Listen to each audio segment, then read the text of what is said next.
Saya Yasir Nenama masih bersama Anda di Kompas Petang, Saudara. Seorang advokat sekaligus pengamat sosial bernama Komardin melayangkan gugatan perdata terhadap Universitas Gadjah Mada dan juga sejumlah pejabat kampus terkait dengan ijazah Presiden ke-7 Joko Widodo.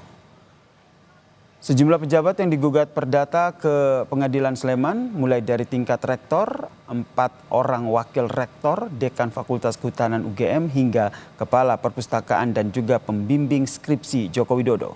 Gugatan yang dilayangkan yakni perbuatan melawan hukum terkait dengan proses pengesahan ijazah Presiden Jokowi semasa kuliah di Fakultas Kehutanan UGM.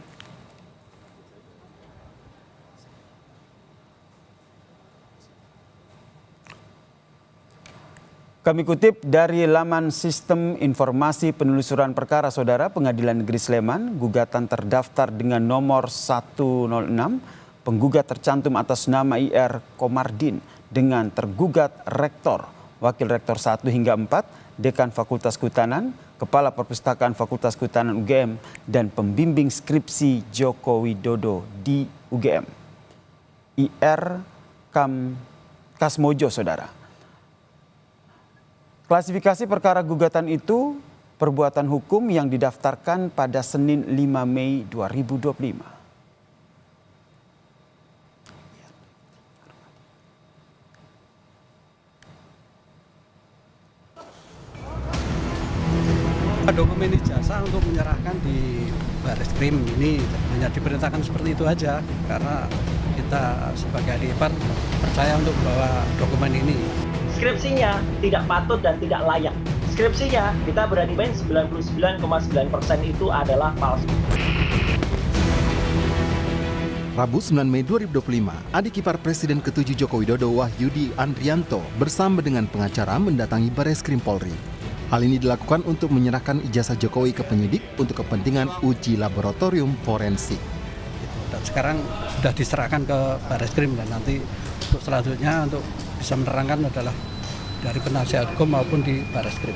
Hanya itu aja. Harapannya Pak terkait dengan kasus ini Pak? Ya, Harapan dari keluarga? cepat selesai gini dan cepat gamblang gitu. Ya kan? Ada pesan khusus nggak yang disampaikan langsung dari Pak Jokowi gitu? Tidak ada. Dalam mengantarkan surat ini? Tidak ada, hanya membawakan dokumen ini aja. Ya tentunya pada saat kita sudah menyerahkannya ini ke jalur hukum, ya biarkanlah berproses secara hukum nanti Mbak. Apakah ini nanti penyidik memiliki kewajiban untuk menunjukkan, apakah penyidik nanti harus memeriksa lab forensik, itu semua kami serahkan semuanya ke penyelidik. Sementara itu, pihak yang menuding ijazah Jokowi palsu sekaligus terlapor pencemaran nama baik Jokowi, Roy Suryo menyatakan pihaknya telah memiliki bukti hasil uji skripsi Jokowi yang nantinya dijadikan uji pembanding keaslian ijazah Jokowi. Uji pembandingnya adalah kami sudah punya hasil uji misalnya forensik terhadap skripsi yang untuk menjadi bahan terbitnya ijazah. Jadi bisa saja ijazah itu terbit dari antah berantah dari mana saja, tapi tidak mungkin ijazah itu bisa terbit kalau tidak melalui proses yang namanya skripsi. Skripsi ini sudah saya pegang, sudah. Soal uji pembanding ini, Guru Besar Ilmu Hukum Pidana Universitas Jenderal Sudirman, Hibnu Nugroho menilai penyidik akan fokus melakukan pembuktian keaslian ijazah melalui uji forensik, tidak dibandingkan dengan hasil uji skripsi. Ijazah atau skripsi? Kalau ijazah ya ijazah, gitu kan.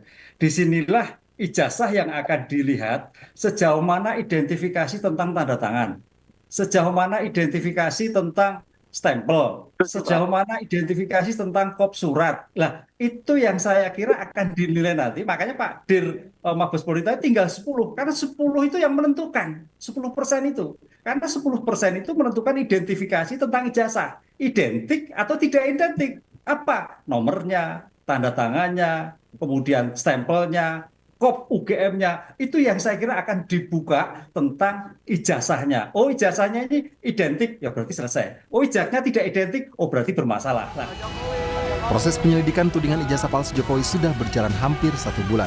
Barreskrim sudah memeriksa 31 saksi dan mengambil 7 sampel ijazah rekan-rekan SMA dan kuliah Jokowi di UGM. Hasil laboratorium forensik pun masih dalam proses dan akan segera diumumkan. Tim Liputan, Kompas TV. Saudara pengacara Jokowi meminta uji laboratorium forensik dalam kasus tudingan ijazah palsu Presiden ke-7 Jokowi. Lalu seperti apa komitmen Polri dalam menjaga transparansi kasus ini? Kita bahas bersama dengan Komisioner Kompolnas Mas Yusuf Warsim dan juga pengamat politik dari Lingkar Madani Bang Ray Rangkuti yang telah bergabung bersama kami di Kompas Petang. Salam sehat semuanya. Sehat, Bung. Saya ke Pak Mas Yusuf dulu nih. Kalau menurut Anda, apakah Anda setuju nih Mas Yusuf terkait dengan uji laboratorium forensik yang jadi salah satu faktor penting untuk menjawab tudingan ijazah palsu dari Joko Widodo? Ya tentu ini bicaranya kan hukum saja. Kami sebagai pengawas kepolisian kita sangat mengharapkan ini kan sebenarnya laporannya kan saling lapor sebenarnya kan. Ada yang Pak Jokowi melapornya di Polda, deliknya kan dugaan pencemaran nama baik, fitnah. Ada lagi yang di Bareskrim, itu langsung ke dugaan ijazah palsu kan. Nah, ya ini kami awasi terkait dengan bagaimana teknik penyidikan, tentu itu ada pada kewenangan penyidik. Kita sendiri Kompolnas tidak bisa mengintervensi, hanya profesionalisme, transparansi, dan akuntabilitas ini yang kita dorong. Yang kedua, ini kan luar biasa pasti disorot oleh publik. Jadi kami pastikan Polri agar benar-benar profesional, transparan, dan akuntabel di dalam melakukan penyelidikan terhadap laporan polisi ini. Yang cara kita memastikannya tahu, akan seperti apa, Mas Yusuf? Ya, kita awasi dan publik juga mengawasi, termasuk Bung Rai juga mengawasi, Bung Nasir juga mengawasi. Ini kita awasi betul profesionalismenya, sepakat. Ini ujian transparansi. Jadi transparansi ini kita pastikan benar-benar terwujud. Ya apapun hasilnya ya harus dipercaya nantinya. Hanya sekali lagi kaitannya dengan soal uji lab forensik itu teknik penyidikan, ya, kita serahkan sepenuhnya kepada penyidik. Yang penting bahwa semua yang dilaporkan itu dilakukan proses yang benar sesuai dengan SOP, dikumpulkan bukti-buktinya, apa yang dilaporkan oleh Pak Jokowi di Polda Metro Jaya. Begitu juga yang ada di Bareskrim, ya juga dikumpulkan bukti-buktinya, apakah ada peristiwa pidana atau bukan. Apabila memang hasilnya tidak ada, ya segera diberikan kepastian, ataupun nanti ada, ya segera diproses lebih lanjut. Itu yang kita dorong sebagai akuntabilitas dan transparansi, serta profesionalismenya, Bung Nasir. Baik, kalau kita lihat secara hukum memang tidak wajib adanya uji forensik pembanding, namun diperbolehkan, sah bisa dilakukan. Ini yang ingin saya tanyakan ke Bung Rai. Bung Rai Rangkuti, sebenarnya seberapa penting ketika uji laboratorium forensik ini sudah dilakukan oleh Polri dan perlu ada pembandingnya, sehingga betul-betul ada transparansi di situ, sehingga ketika uji laboratorium forensik ini keluar dari Polri, tidak ada lagi gejolak-gejolak ataupun dinamika politik yang terjadi selanjutnya. Sebetulnya kan kalau kita lihat pokok awal dari permasalahan ini kan adalah ketidakpercayaan. Itu dulu ininya, pokok soalnya gitu. Kalau sekiranya sejak dari awal kepercayaannya tumbuh di tengah masyarakat, saya kira sejak ada pengakuan dari UGM saja pun orang sudah merasa bahwa ini selesai. Gitu. Sudah ada pengakuan dari UGM sebagai instansi yang mengeluarkan ijazah itu gitu. Tapi karena memang sejak dari awal orang berada dalam posisi ragu pada pengakuan demi pengakuan, itulah berkembang sampai saat ini gitu. Ditambah pada kenyataannya ya orang melakukan analisis fisik terhadap ijazah yang dimaksud. Apakah itu ponnya, apakah itu tahunnya, apakah itu cara nulisnya, termasuk di dalamnya foto dan sebagainya itu.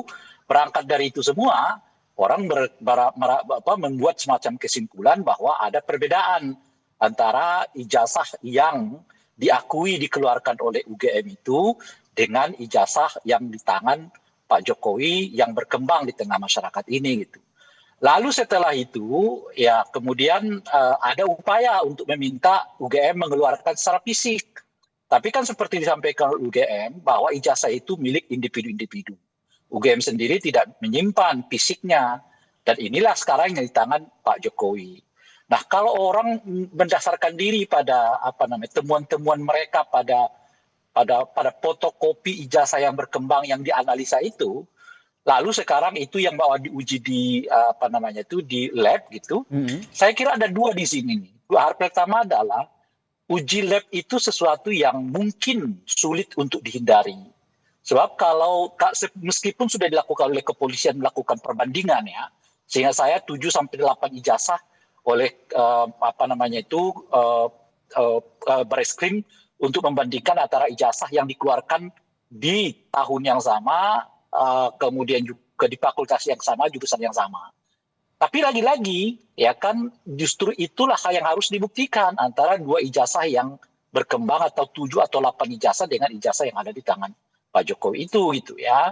Nah, ini yang harus diuji lab ya. Oleh karena itu saya lihat uji lab ini semacam keniscayaan yang mau tidak mau harus dilakukan gitu. Lagi memang persoalannya adalah kalau kemudian uji labnya sudah dilakukan, terus masyarakat tetap tidak percaya, nah ini yang harus diantisipasi dari awal pihak kepolisian. Kemarin sehingga saya di acara yang sama seperti ini, saya menyampaikan, jadi kata-kata transparansi itu bisa saja dimaknai dengan melibatkan partisipasi publik dalam hal uji lab itu. Gunanya apa? Gunanya untuk menghilangkan keraguan. Kalau nanti misalnya kepolisian sudah membuat kesimpulan hasil uji lab yang dilakukan sendiri oleh kepolisian gitu, dan saya punya pandangan mungkin itu juga akan diragukan, tapi kalau melibatkan pihak-pihak lain yang tentu melalui prosedur persyaratan administrasi macam-macam yang bisa saja dibicarakan. Berarti menurut gitu. Bang Ray Rangkuti ini perlu melibatkan pihak lain sehingga ketika hasil uji lapor itu keluar tidak ada keraguan di publik. Menurut Anda bagaimana? Saya kira Mas begitu. Yusuf? Gimana? Menurut Anda bagaimana tadi seperti yang disampaikan oleh Bung Ray? Perlu ada uji pembanding, tidak hanya dilakukan oleh Polri tapi ada pihak luar yang dilibatkan sehingga ketika uji lapor itu keluar tidak ada keraguan dari publik. Ya itu tadi yang saya sampaikan, ini sebenarnya teknik penyidikan. Terkait dengan uji lab itu sendiri juga hasilnya itu dalam bentuk alat bukti keterangan ahli. Ahli lah yang menjelaskan bagaimana hasil laboratorium forensik itu.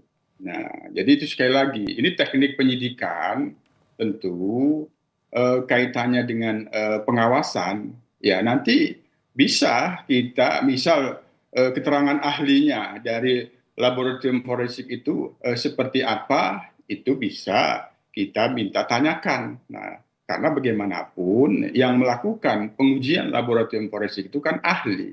Dan bagaimana hasilnya untuk menjadi alat bukti itu adalah keterangan ahli forensik itu. Nah, ini yang saya maksud tadi teknik penyidikan. Kita sendiri tentu tidak bisa, harus. Nah, kalau alat bukti yang lain itu sudah cukup dan menjelaskan seperti apa, ya tentu tidak diperlukan. Tapi apabila memang itu dalam proses misalnya nanti ada pelimpahan proses ini ke penyidikan, memang ada peristiwa pidana, terus ada petunjuk jaksa penuntut umum misalnya seperti itu, perlu dilakukan lab forensik. Nah, tapi sekali lagi kebutuhan untuk lab forensik itu sepenuhnya ada pada teknik penyidikan sebagai bentuk kepastian agar tidak ada keraguan-raguan. Ya saya kira Polri bisa melakukan itu, tapi bagaimana nanti prosesnya ya kita tunggu, itu akan berada dalam keterangan si ahli yang melakukan forensik. Kalau Bung Ray sendiri melihatnya seperti apa?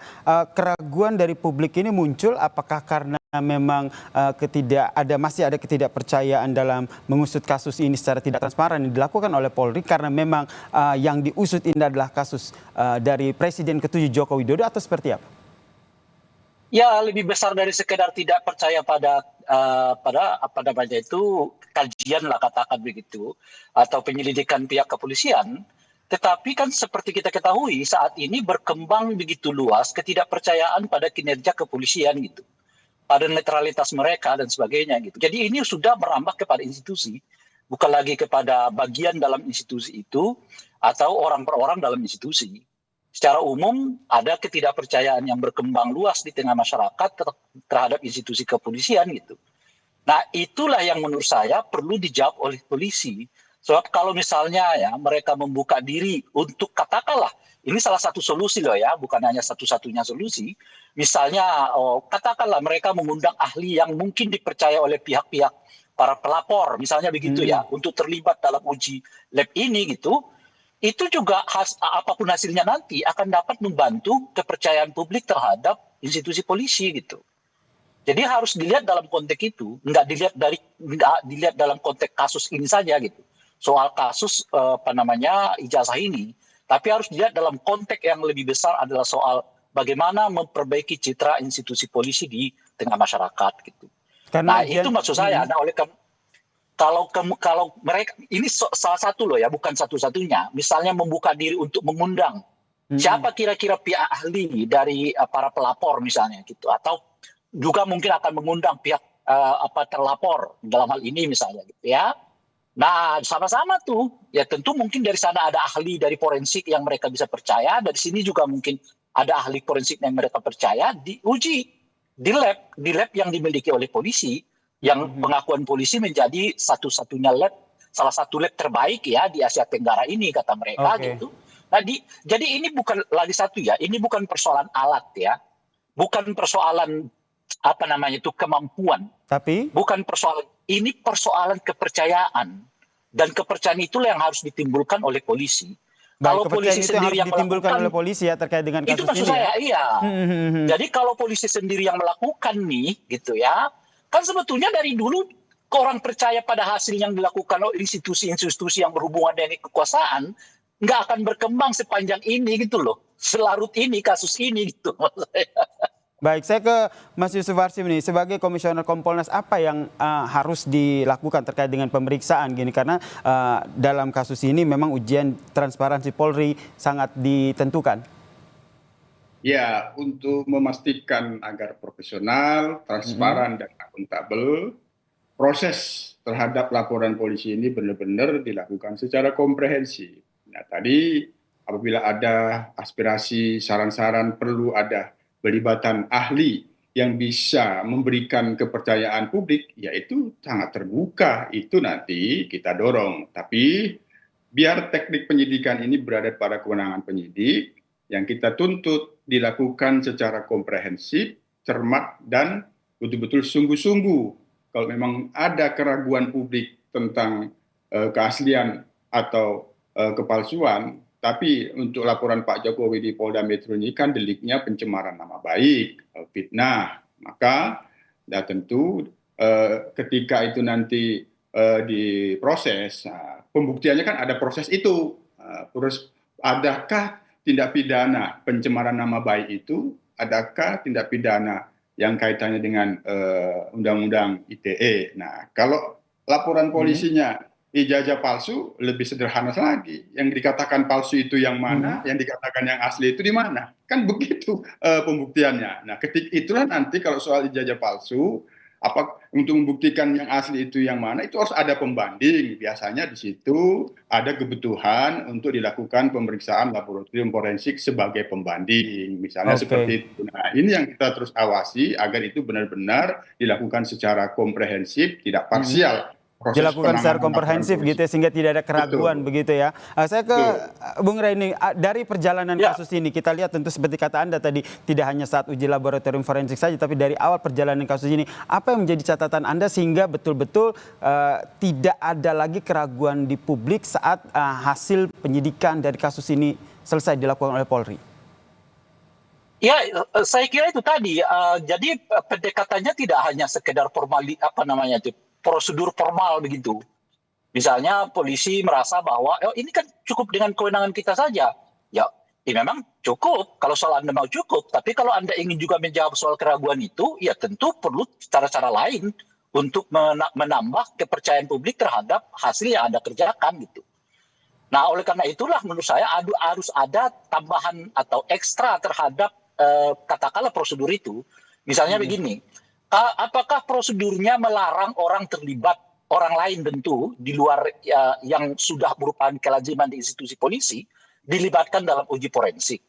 Kalau ada, itu dijelaskan misalnya. Tapi kalau nggak ada, ya buka saja kesempatan itu. tinggal dipanggil para pihak kan, baik dalam ini pelapor maupun terlapor gitu ya.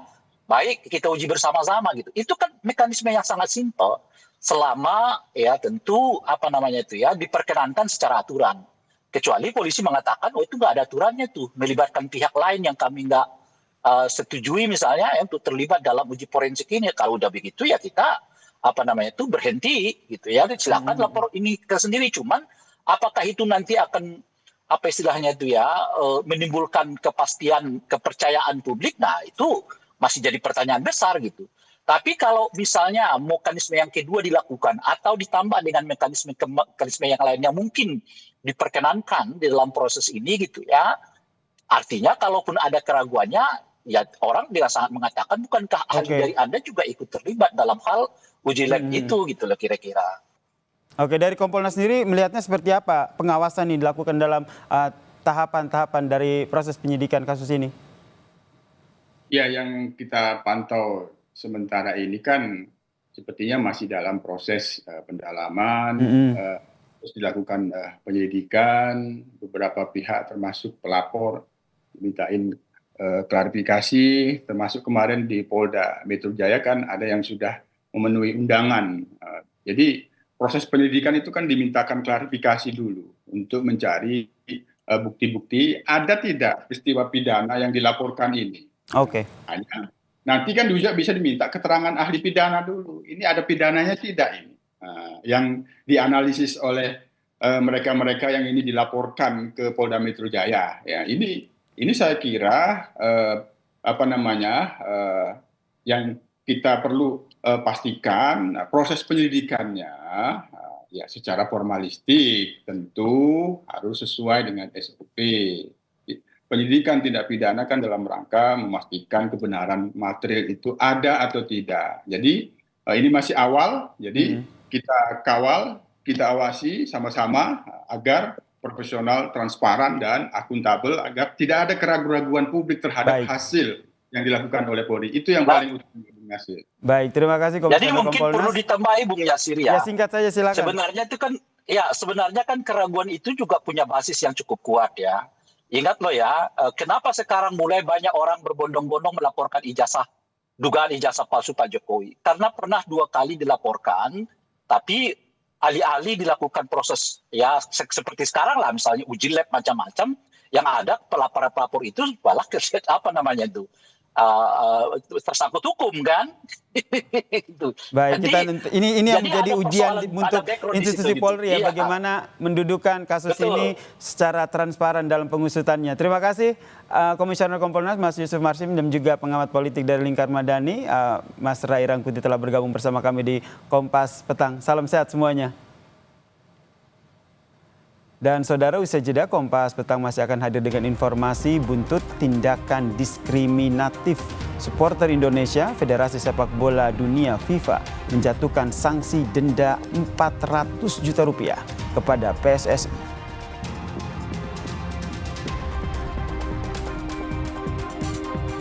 Panglima TNI membatalkan mutasi Letnan Jenderal Kunto Arif Wibowo.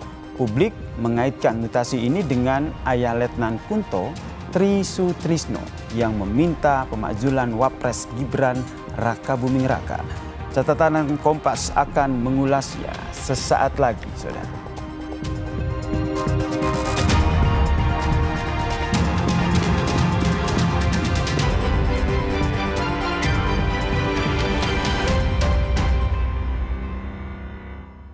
Kopi Luwak, pelopor kopi nikmat, nyaman diminum. Kejar berbagai peristiwa terkini dari dunia olahraga. Fresh, terpercaya.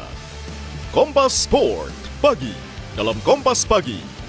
Kompas Sport malam dalam Kompas Malam. Kompas Sport Weekend. Eredivisie. Nyalakan semangat dengan berbagai informasi seputar olahraga. Tangkap semuanya eksklusif di Kompas TV. nikmati hidup serumu dengan Prenagen yang jaga kesehatan janinmu. Karena setiap perempuan punya kekuatan untuk menjadi ibu. Siapa takut jadi ibu? Prenagen untuk anugerah terindah di muka bumi.